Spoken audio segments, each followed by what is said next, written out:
Welcome, Simon Parks, to White TV. Thank you. I'm very happy that I get the opportunity to meet you personally. I'm a huge fan of yours. I saw everything on YouTube and the internet, and it's always fascinating, mind-boggling to get your information. And I was flabbergasted that you also know about Mindcontrol, which is one of White TV's main topics, the banking reform and the Mindcontrol.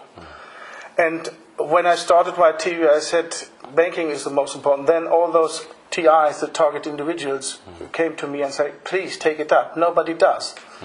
And I thought it is worse to be a slave under Mindcontrol than to be a slave under the banks, only an interest slave. Because if you pay interest, you're still a human. But when Mindcontrol is too much, then you leave that level, and that's not good. And I see that there had been a change in the technology. In earlier times, even Egypt and so on, they made horrible torture, especially to children, so that they compartmentalize the mind. Then they have a kind of hypnosis and trigger words, and so they can steer. And nowadays, they don't need that any longer. They have implants and beam scalar waves to the implants and the commandos, or they have your blood, your DNA, which is an antenna for scalar waves, beaming, sending and receiving, and then they make it that way. And there I saw that you are talking about etheric implants also.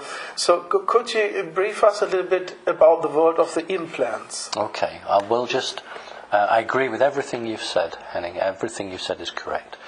But in the high-end families on this planet, the physical torture is still used because it is seen as part of the bloodline tradition.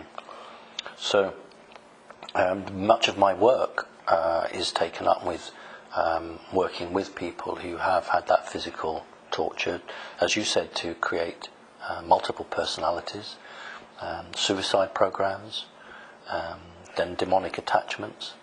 So although it may seem barbaric in terms of the new technology, it is seen as the right and proper traditional method.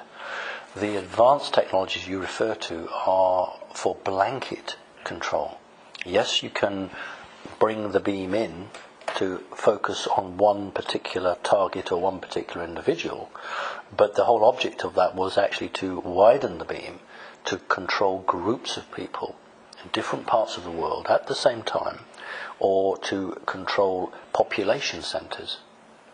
So the technology that existed for the last 15, 20, possibly 25 years, in terms of the application of it, because the knowledge has been there for a very long time, that is seen as a wide-scale weapon, not an individual weapon.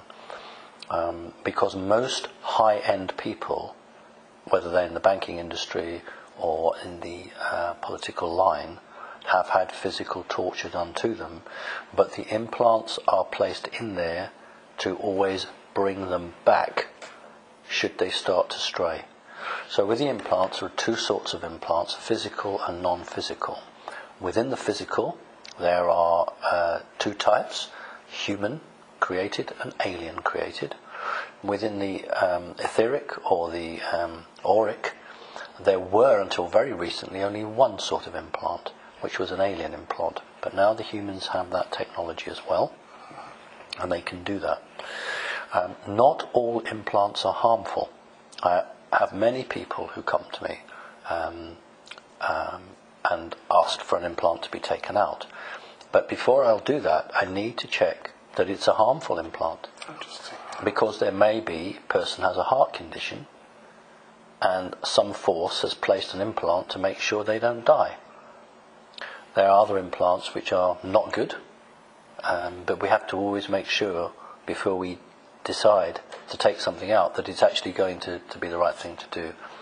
Dr. Lear was a very well-known surgeon who removed physical implants. And I don't know the method that he used in terms of deciding whether one was good or bad, but certainly these were small black objects, smaller than a grain of rice. I always talk about a grain of rice. They're actually smaller than a grain of rice. And what they do is they grow DNA tissue from the person around it, so that when that is placed into the individual, the body doesn't reject it.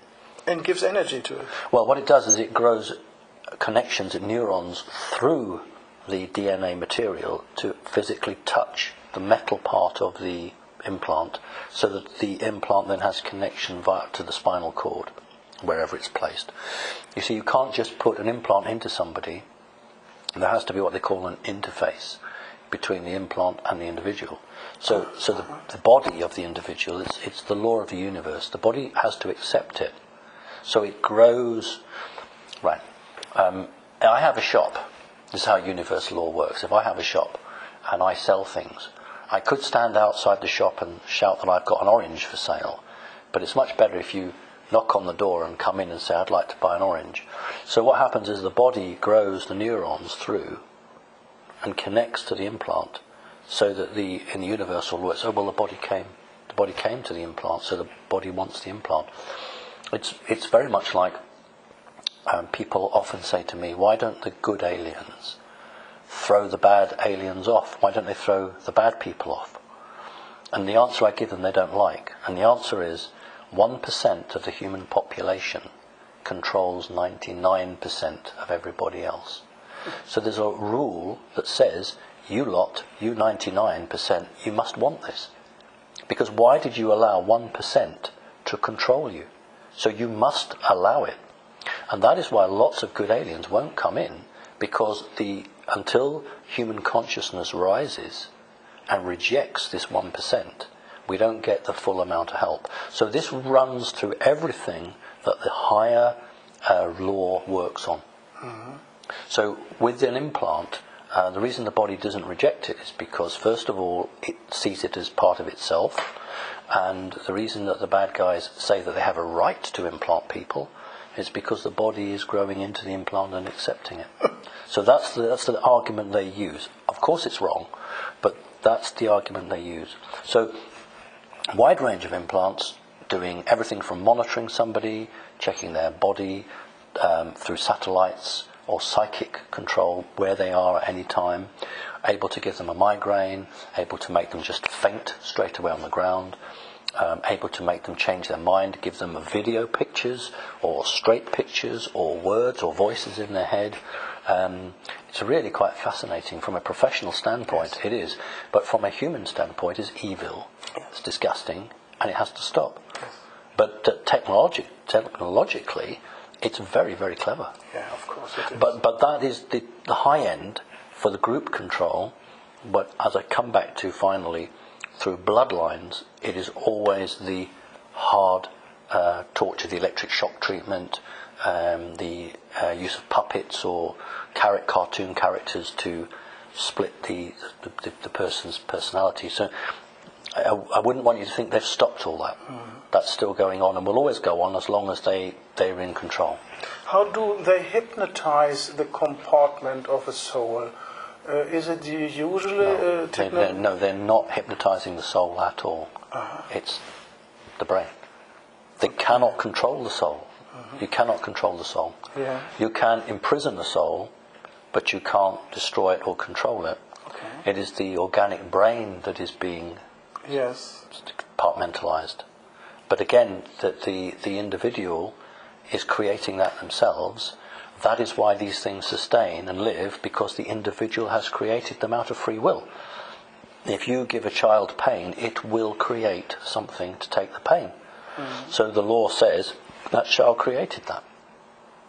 So you have to understand the way the law works in order to counter it, to be able to change it and to put people back and make them healthy and well. You have to understand how these processes were done and what rules they've used and why they did it, because they'll do it differently for each person. And in this old-fashioned way, there's a problem that if they grow older, they lose the programming, and then a suicide program is taking over. About the age of 27. And Michael Jackson, he was longer?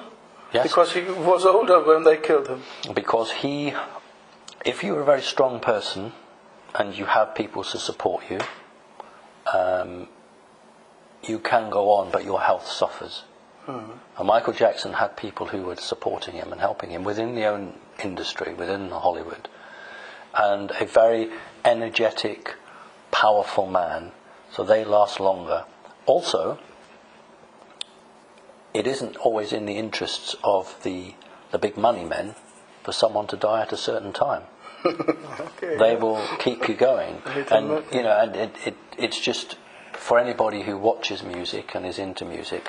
You know, I've never met Sir Elton John, but I would just like to thank Sir Elton John for all the work he did with Lady Gaga, to support Lady Gaga and to help her through her difficult times.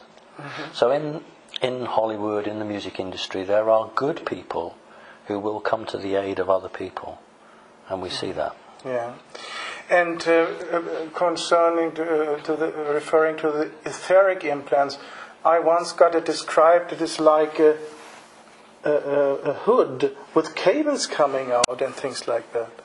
That's interesting. Well, no. What's been described there is a form of technology that isn't there at the time. That's a vision that somebody has. When I'm deprogramming somebody, that person will always have a vision of the program or the implant. That is how it appears to them. This is the first stage of deprogramming them. So somebody's higher self is trying to warn the physical body there is something here, and this is how it appears to that person. When an implant is placed in electronically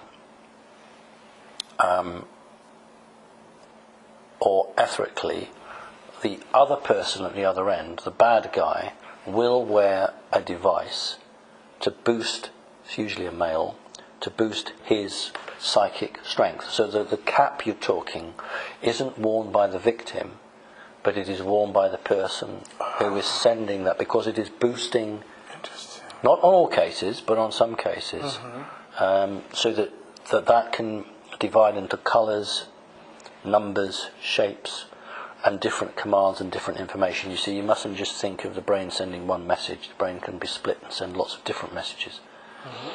So it's very complicated to explain. But what you're seeing there is a construct, how somebody would see it. I'll give you an example. The oldest person I've ever helped was nearly 60. So the type of programming there was very primitive. It was yellow brick road programming. But the youngest person I ever saw was 16 years old. So here the programming is far more advanced, and in this case there were traps laid for people like me. Because back 40, 50 years ago they didn't expect anybody would be able to deprogram, so they never put booby traps in. And now they know there are people who deprogram the programming, so they put booby traps in to try and catch you, or to trigger a suicide program in the individual. So it's very much like the old films of bomb disposal, where you have the wire cutters and you think, well, which cable do I cut? Is it the red or the green? Awful. Yes, because we're not talking about breakfast cereal, we're not talking about motor cars, we're talking about real living people. Yes. You know, and I will help anybody who wants to get better. I got a lot of criticism for helping somebody who was linked to the Rothschilds. Why not? But when that person was a young girl, she never asked to be tortured. Yeah. So I'm doing it because this is a human being. Sure. And, you know, so again, there's a lot of people I think out there on the internet who just really don't understand what goes on. Yes. And I think they would actually run out of the room being physically sick if they actually knew what goes on. I get every day emails, letters, phone calls from TIs all over the world, and they ask, can you take a new scanning session? I want to know, do I have an implant or not? Can you explain how we can detect or scan them? Well, you have to be a psychic person. There's a difference between being spiritual and psychic. If you're a psychic person, you will be able to detect, in most cases, the implants, but not always. And one type of implant may not be spotted by a person. You see, I have a vision. I'm not a wealthy man. I have a vision. I would love to have a holistic centre, to run a centre where you have a group of people, because one person scanning somebody may not pick that up, but I would have someone sit in the middle and you have 6 people around them. You see, and you are looking at the quadrants, each different sides, because one person who's psychic will be very different from the following person, and your own makeup, the own way your brain works, mean that you will detect some things that others won't. So if you sat someone in the middle and you had 6 people around them, at least 2 to 3 of them would pick up the whole pattern. But often, you see, it's very hard to get it. So you'll go to one person, and the person will do a reading, and they'll say, no, you haven't got any. Or, yes, you've got one. But maybe they've missed some. So it's not a foolproof answer. And we could not go and buy some instrument. We were around 3 years ago in Germany with the usual scanner for electromagnetic waves, and there was also a good picture, because every wave has a part of electromagnetic it's scalar waves, really. It's electromagnetic waves. You know, they operate differently. The waves operate differently. You can detect fluctuations in the field. There are sensitive equipment that will detect. If you drop a little tiny pebble or a grain of sand into a pool of water, there will be ripples. And what you have to do is you have to get the person, you show them pictures on a screen. Pictures, symbols, numbers, colours. And then, depending on the history of that person, I would have to talk with that person for a while, then use trigger words, and that would activate the chip or the implant, and then it would disturb the field very slightly. So that then would appear on an electromagnetic or a very high intensity photograph. You would actually see it. Not it, but the disturbance. Here in Great Britain, they have a guy, I think it's Mike Oldfield or that name. He has a PEP camera. There is an improvement of the Kirlian photography from the aura, and this camera photographs, it's a moving video camera, the aura in a very special and high way. Do you know whether with that instrument one could detect it? Yes, but you would have to try to activate the implant so that it would show itself. Because these things are also very stealthy. So if you make it activate, it's a bit like a submarine. If it sends a message, then you can detect it. But if it's just silently running, you don't get it. So it's the same principle. Every so often, a technology is made, and then you have to catch up with it. Both sides try to outthink the other. Professor Meyer, the new Tesla, said it is so difficult to scan scalar waves because they do not have open field lines. Yes. It is a closed system. Yes.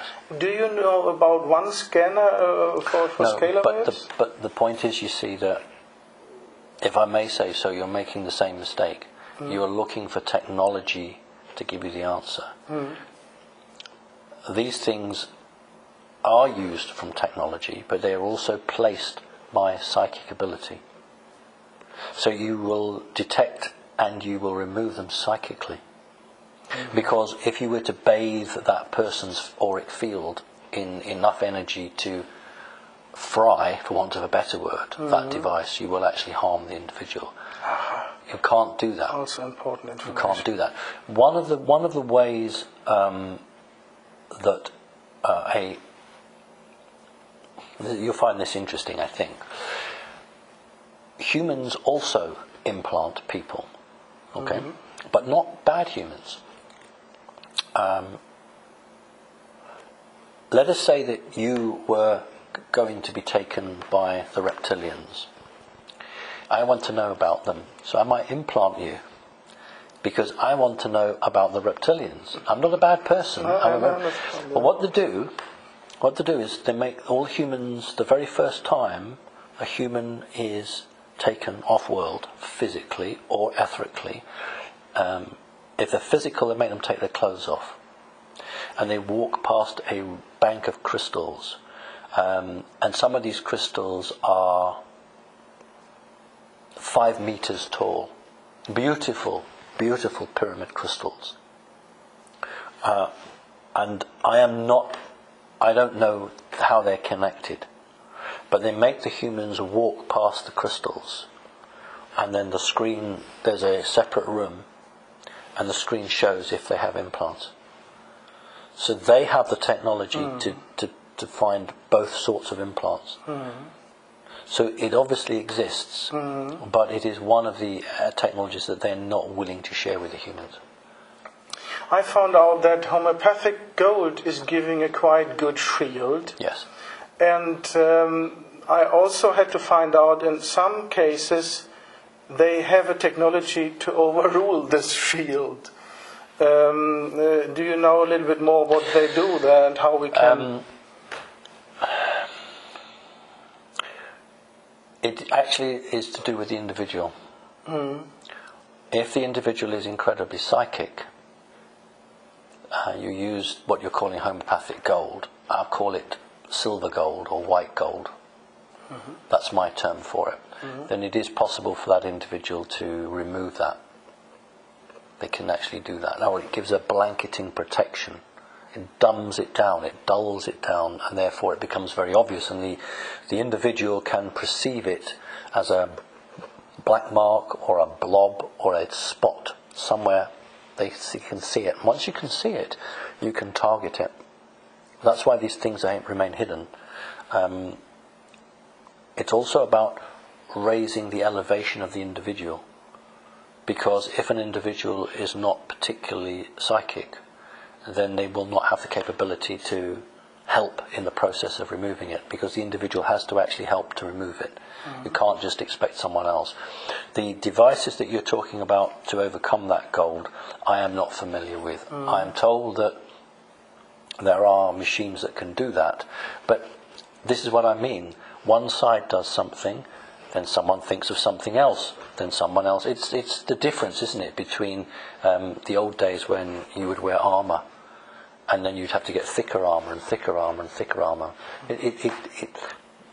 In a way, this is not the right conversation.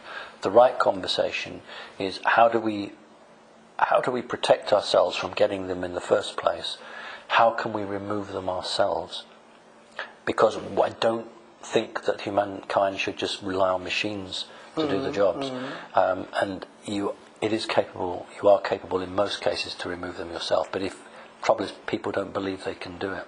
In the case I work with a guy very close, I don't want to name names just now, the gold helped very well. Then he was tricked to travel to the United States 2 times, and then it did not help. A little bit, yes, but now they have control. Well, in that case, that's really very simple.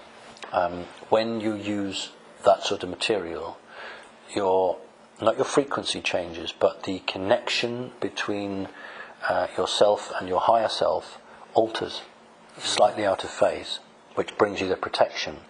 But if you allow yourself to fall into enemy hands, they will just take a sample of that, and they will then rephase, or it's a bit like a old-fashioned radio where you tune it in. When you use the gold, you turn the dial, and it's off. It's off channel. But if a bad person can take a sample of that, they can then turn it back in. That's what happened. But he would physically have had to be taken. So he may have no memory, but he would physically have had to be in a hotel room. Yes, they needed him over there. That's for what sure. They did. Yes. Yeah. Well, the similar things to people in this country. We had a guy called McKinnon, who was a whistleblower, who amazingly hacked into the Pentagon and saw the secret space program. And they wanted to extradite him to America and basically put him in jail for ever and ever. Big battle went on. America and Britain obviously very close, and you couldn't imagine Britain stopping him going. Well, the deal was that he isn't very well, and he attended hospital. So he went 3 trips to hospital. I bet you the doctors were American. And then he didn't have to go, wasn't extradited, because I expect he doesn't remember anything now. So, this is what perhaps annoys me, is that people are very naive. you explain something to them, you show them, they say they understand it, and then a offer is made to them which seems to be too good to be true, but they'll go for it, and they allow themselves to be caught again. I learned that about 10 to 15% are not easy to target. Dr. Barry Trower said that in the interview with me, and I heard it in other ways. And you and Sverdlov say black Americans are more difficult to target. What makes that difference that they are not so easy to target? Simply because in human history, that particular racial group was not chosen to be a group that would be worked with. There were the Draconis reptilians are white-skinned, and to them the colour white is the most important thing. So out of racism, and that's basically what it comes to, they didn't choose to work with the black-skinned. And I'll give you an example of it. One black group they did work with was the Zulu tribe. You said that. Okay, well, fantastic warriors, really brilliant soldiers, but in the days when they were fighting the British, a young black man in the army, of the Zulu army, would have a cowhide shield. He wasn't allowed to have any white on it. If he was successful in battle, he went back to his elders, and he could then take another skin from a cow with a little bit of white on it, and he showed the elders and said, "Is that all right? Is it too much white?" And if they said that's all right, ultimately, if he survived, he would end up with a white shield. Why would black people want a white shield? Why would you do that? It's because it's been taught to them. And Creda Mutwa, very, very eloquent gentleman, talked very clearly about the reptilian culture. So the Zulus were interacted with, but purely from a military perspective. And you see the ceremony and the ritual. The Zulus have something called washing of the spears. After a battle, you wade out into the river up to your thighs, and you wash your spears, your assegai, in the water. Very, very ritualistic. So it's not true to say that black people are not acted with, but it is true to say that the switch that was placed in all white or European genetics was not placed in them. This is a switch that allows an alien to take control of a human's mind. That is why all genuine contactees, abductees, experiencers never report an alien has a gun. Why do aliens not have guns? Because they don't need them, because they can just switch you off. But they can't do it with black people very easily. They can do it with some, but it's very hard work for them. And you said once the blue light the police is using has to do with that. Yes. I have a recollection of 1963, so I would have been 3.5 years old. And I saw an alien creature hold his wand up to me, and I described the end as a crystal with the facets, and each facet lit up in a clockwise, so boom, boom, boom, boom, boom, boom, boom, boom, boom. And when it had come right round, blue light out, boom, and I felt I was floating out of the room. That's why the police and the ambulance, all forces use the blue light, because if you have a blue light being flashed behind you, you start to make decisions that are not normal. So that is why in America the police just sit back and wait for the person to crash the car. And I have heard that if you imagine purple light, then that is a kind of shield. Yes, because it's a higher frequency than blue. So simple. Yeah. And how can we solve the problem with mind control? How can we liberate the planet? Besides, there are obviously stations on the moon and the Saturn rings that are also making mass mind control here on the planet. I think it's all part of the consciousness rise. I think that I believe that when human consciousness rises to a very high level, it won't be possible to mind control people because they change their reality. And also a lot of these elite power structures will have to go they'll either physically be pulled down, literally. There will be riots on the street. It will happen. But I think in most cases people just quietly pack their bags and leave. Yeah. And one important question on the technology. I found out they love to use the cell phone technology to piggyback on the cell phone, which is also using a lot of scalar waves, especially close to the antennas, to piggyback their mind control programs. Could you confirm that?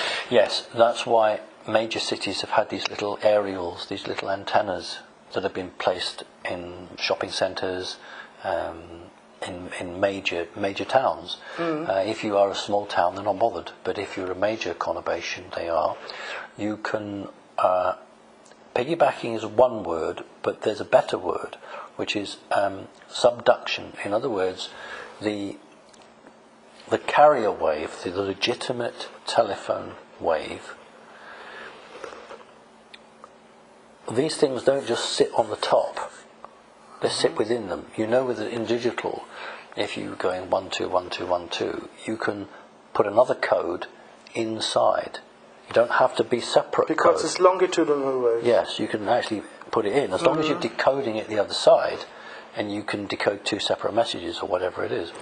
So it doesn't piggyback it in that sense. It piggybacks it because it gives it the energy to follow. It gives it the root way. It's like taking a stick and dropping it on a river, and the river, as you watch the stick, the river takes the stick out. So it gives it that route.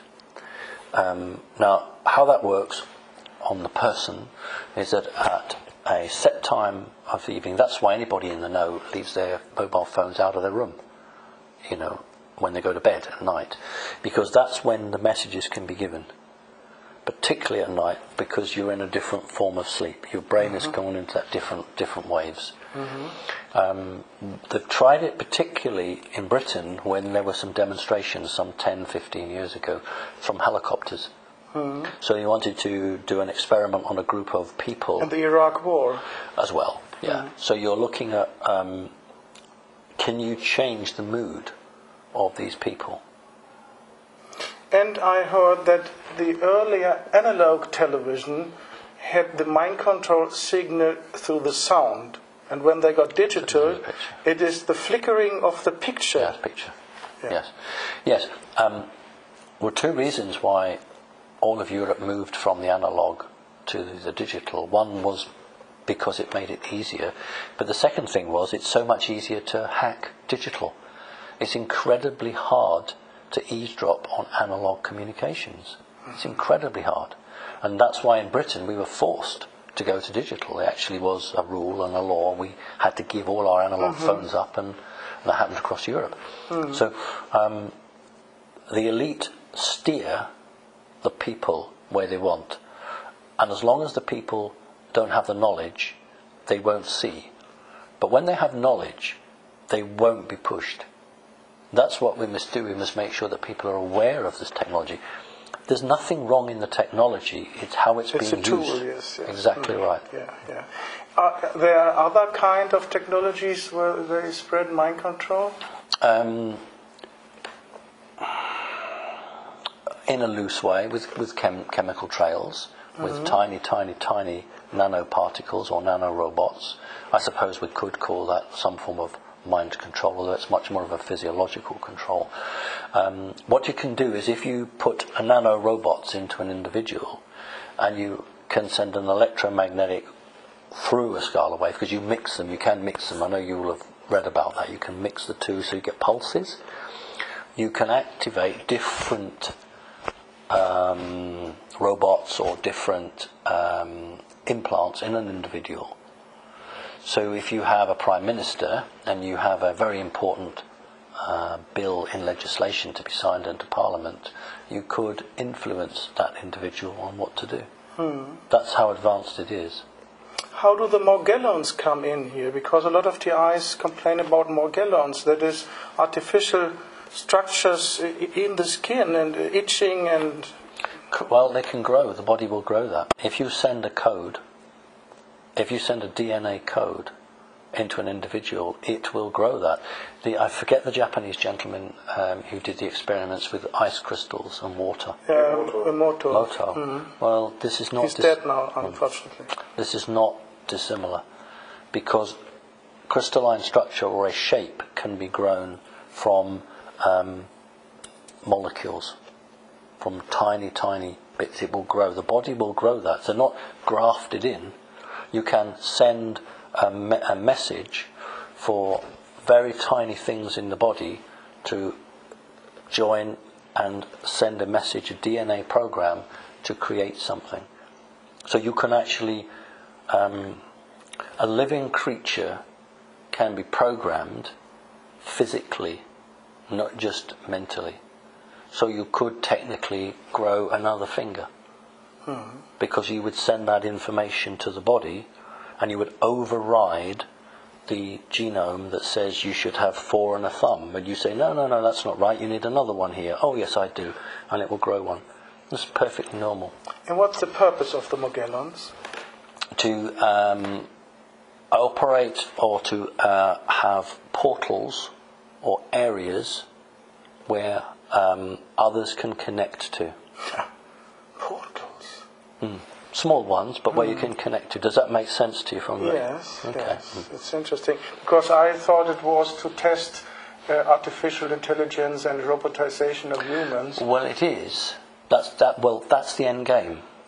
That is the end game. Yeah. But in order to get there, you need to access that person directly from wherever. And the chemtrails, are they connected to the HARP system and prolonging radar beams for mind control? They are connected to the HARP system in the sense that by altering the weather, you can maintain higher pressure and maintain some of those elements in the higher atmosphere. They would fall down naturally over time. So you use HARP to push them up. One of the original points of the chemtrails wasn't to kill off the human race. I suppose I should say that an ET, an extraterrestrial, is somebody who comes here in real time. In other words, he or she jumps in a spaceship and it may take them 20 years to get here.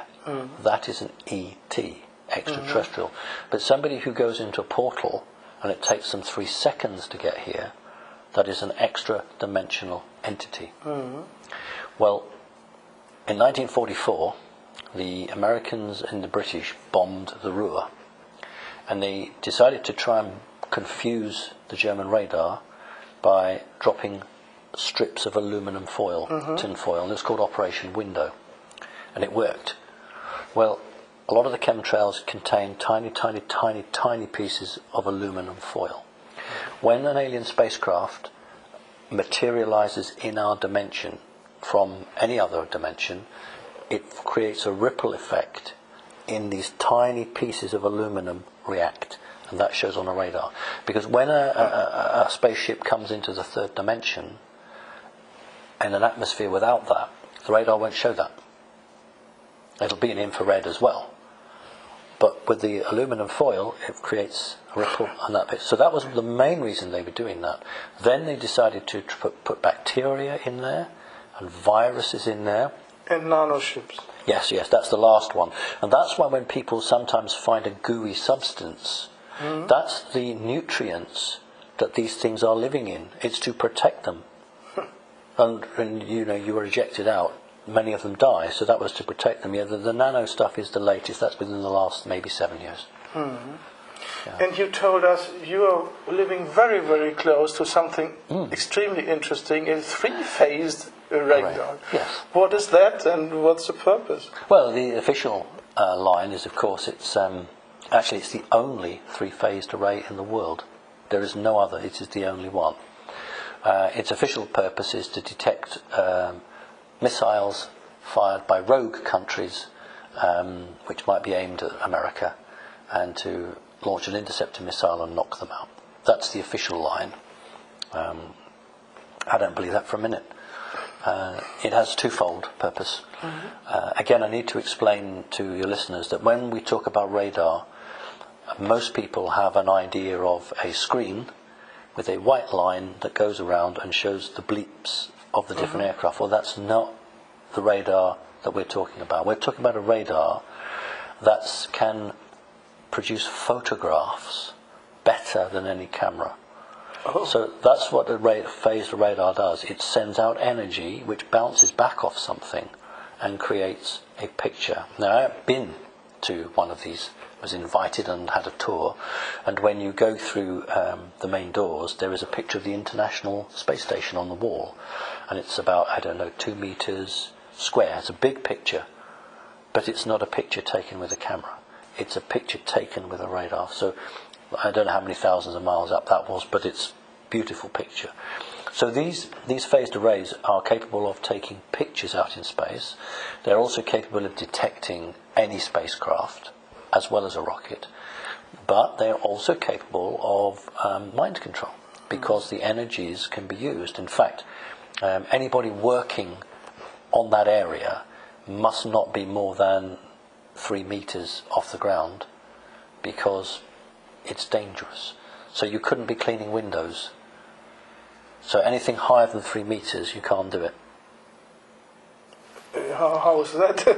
Well, the base, where the base is positioned with the radar, the energy coming out is so powerful that it would hit you and fry your brain. So and also no aeroplanes are allowed to fly within 5 kilometers of it. I learned from Tom Bearden, for example, that they need a 2-phased radar array, and that is sufficient to make the mind control. What is the 3rd phase for? To go right around the Earth. Very interesting. Would you like finally to add some important information to the targeted individuals, how they can improve their situation? Well, I'm sure that they're contacting you and you're advising them. I'm happy to work with them as well individually. I have a website, and yes, you help a lot of TIs. Yeah, they can come to me. The problem is that it depends why they have become targeted. This is the answer, because unless you know why they've been targeted, you won't know what the energy is behind that.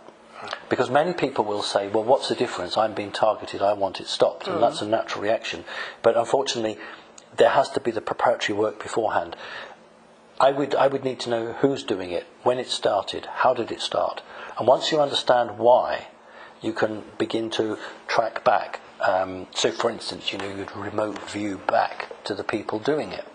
Are we dealing with Americans, British, Chinese? Who are we dealing with? What sort of people are they? Are they male? Are they female? Why are they doing it? There's all that work that has to be done, because you can't just say, oh yes, take 2 of these tablets and you'll be fine, because they'll just reconnect.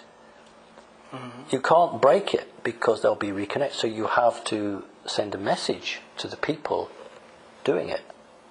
This individual is no longer your responsibility. You are not allowed to do this anymore. My impression was with TIs, when they complain about gang stalking, that they were randomly chosen to train the computers, which mainly making the mind control, to react when people are waking up.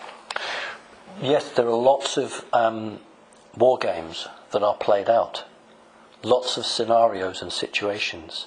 So at the moment, in a physical way, in America, is a big military operation going on called Jade Helm, where they are computer playing out how many American cities could they lose to revolution.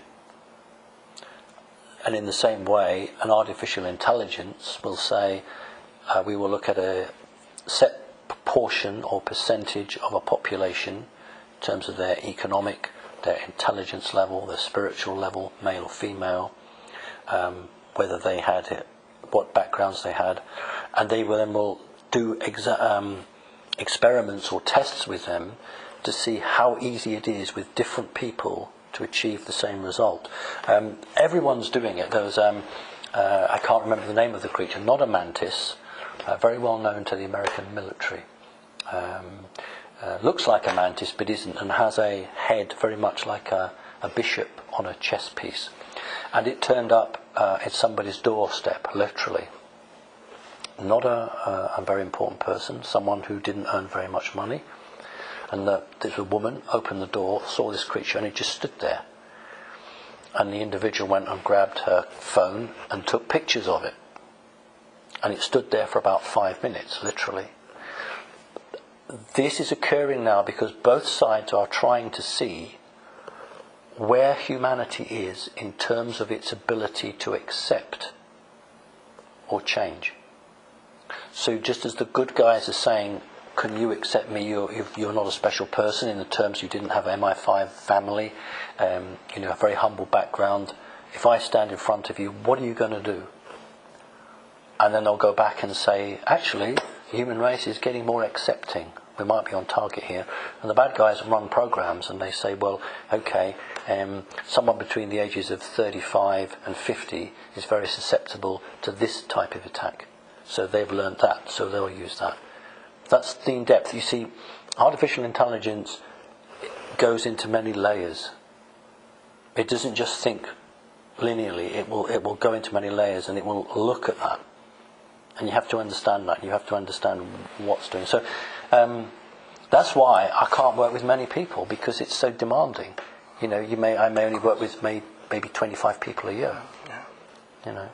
But I can't, unfortunately, say, oh yes, if you all jump in the Tiber River, or you all go into the River Nile, you're all going to be made better. It doesn't work like that. But there are ways of helping people.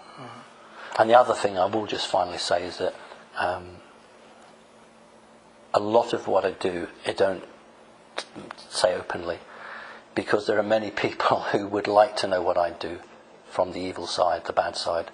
Oh, that's what he does. Okay, well, we'll do that for the future. The individuals I work with won't say anything because it's made them better. So, it is a battle. Yes. It is a battle. And ultimately, anybody who's bad, this isn't the place for them. They have to go. Good message. And I don't really care where they go as long as they go. Yeah. We are very grateful for your help and information, Simon. And it was really wonderful to listen to you. Thank you. It's been lovely to see you. The same. Yeah, Thanks. Good.